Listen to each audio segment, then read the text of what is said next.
So let's talk about this season in terms of what's happened with managers. I want to make it very Sheffield Wednesday related, but it also goes to about South Yorkshire football in general.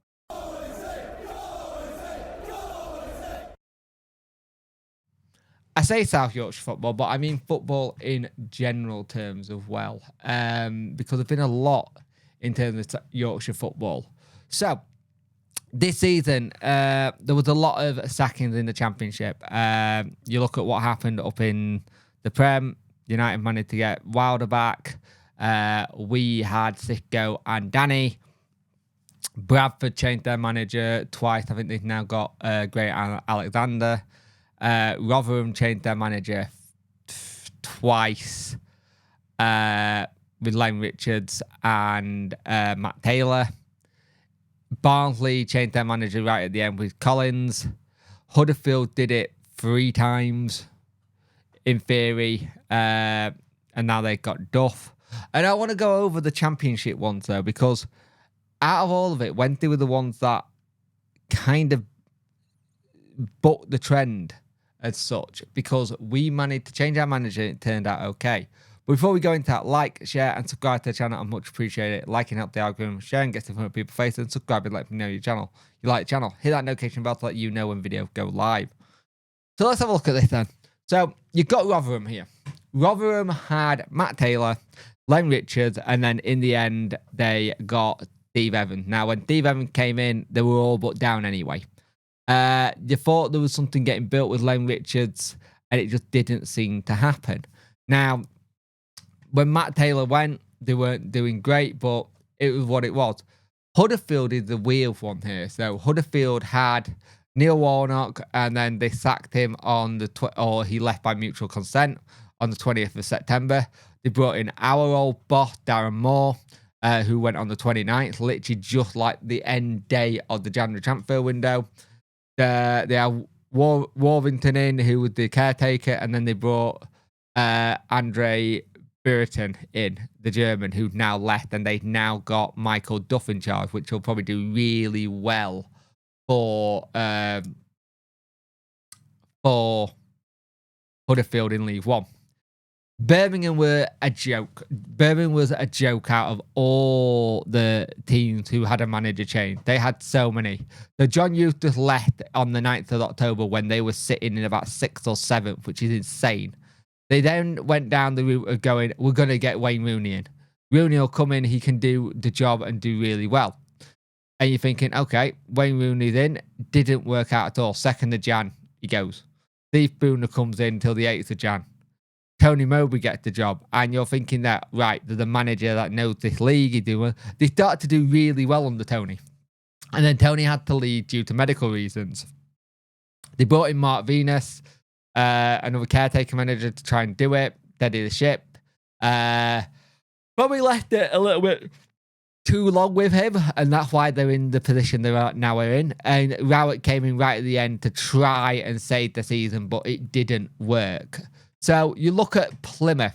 Plymouth here, they had Steven Schumacher doing really well to get them up here, and he wasn't doing that bad in the league up until he left. I think they were about 15th, 16th. They were doing quite well. And then he got approached by Stoke City, doubling his money, and he left. They went and got Ian Forster in. Wasn't that great. Didn't work. And then they got their sporting director to be manager till the end of the season. And they're now looking for a new manager again. This is a good time for some team to reset. But it has been a weird season in the manager sacking thing. Let's go on to us then. We added mental. We get Darren Moore leaves in the summer. We have a barrage of just bad press publicity through the entire of the going into it, and it just wasn't a great pre-season. It just wasn't, was it? Because we got players in late, Sicko came in, and it just didn't, for whatever reason, didn't work the way they wanted it to. So we sack him the second international break. We get Danny in. We get Danny on his team.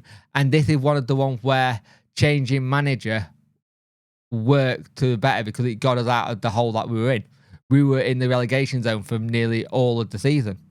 And then the last three or 2 games, we managed to get out of it and make a dent into survival.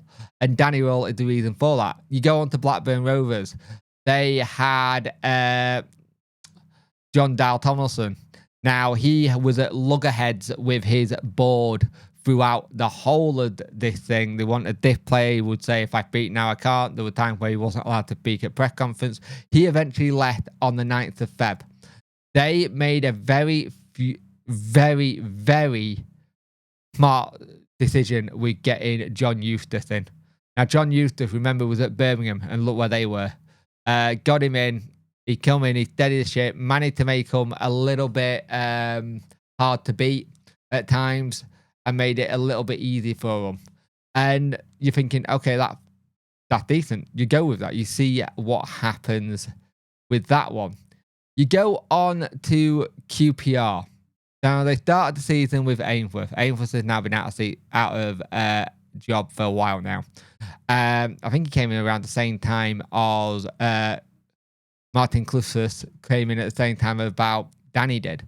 And he came in, changed it, really changed their season for the better. And you think that was a smart one. That was another one of those managers sackings where it worked. It paid off. And you're going to hear a couple of the ones that paid off here because you go into Stoke. Stoke had Alex Neil.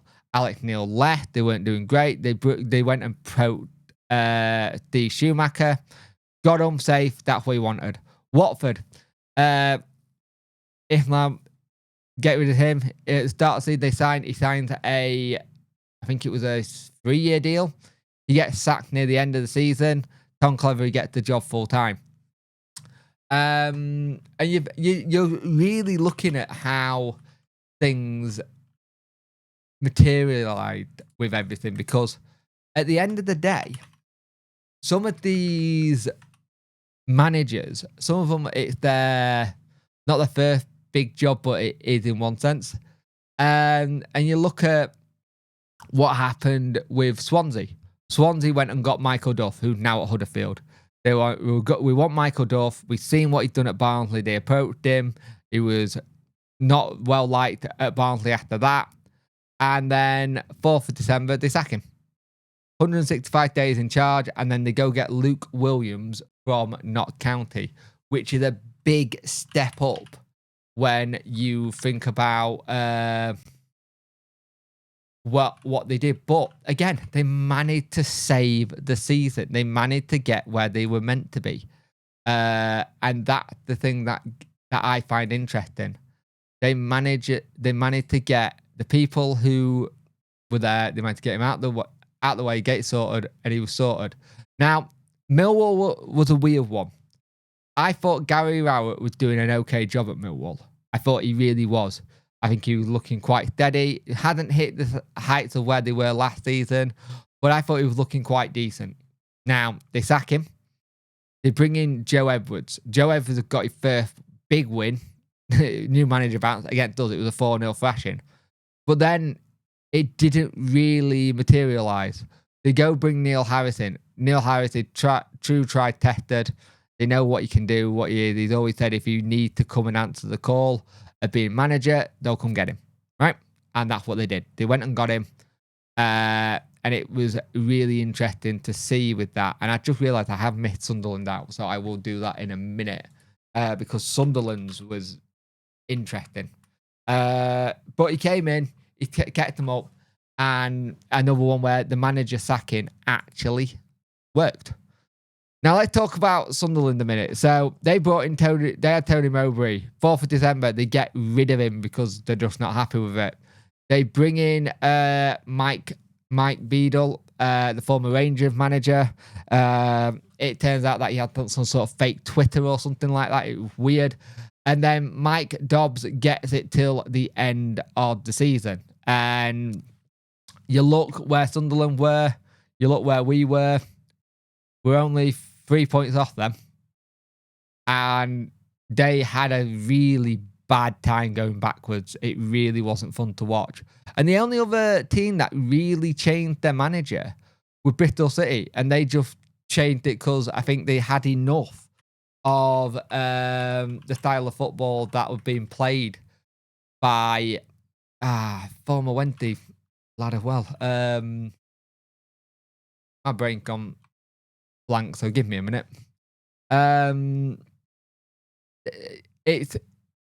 It was really one of those weird things where he's always been quite steady, and Bristol City have always been a steady place to be. It's just how it is.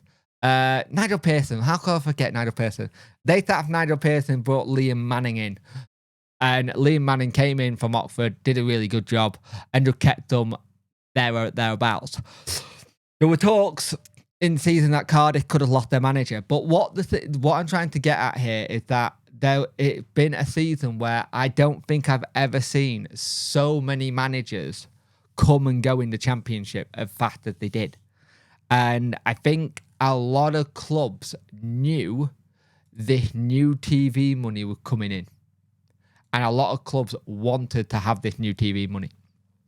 And I made it very clear that staying up would be crucial. That TV money would be huge. But I don't think, and please tell me if I'm wrong, I don't think I've seen that many sackings in one season, in one league. And you look at what's going on in the world of management.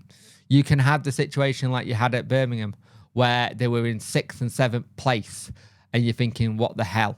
You look at what's just happened at Hull City. Hull City's manager, Liam Senior, has been sacked for 7th place. He was 3 points off playoffs. He'd been sacked because of the style of football, apparently. And if that's the case, you're sacking someone for the style of football, well, he got you 7th, and he had a lot of players in, kind of thing. And you've got a big rebuild now.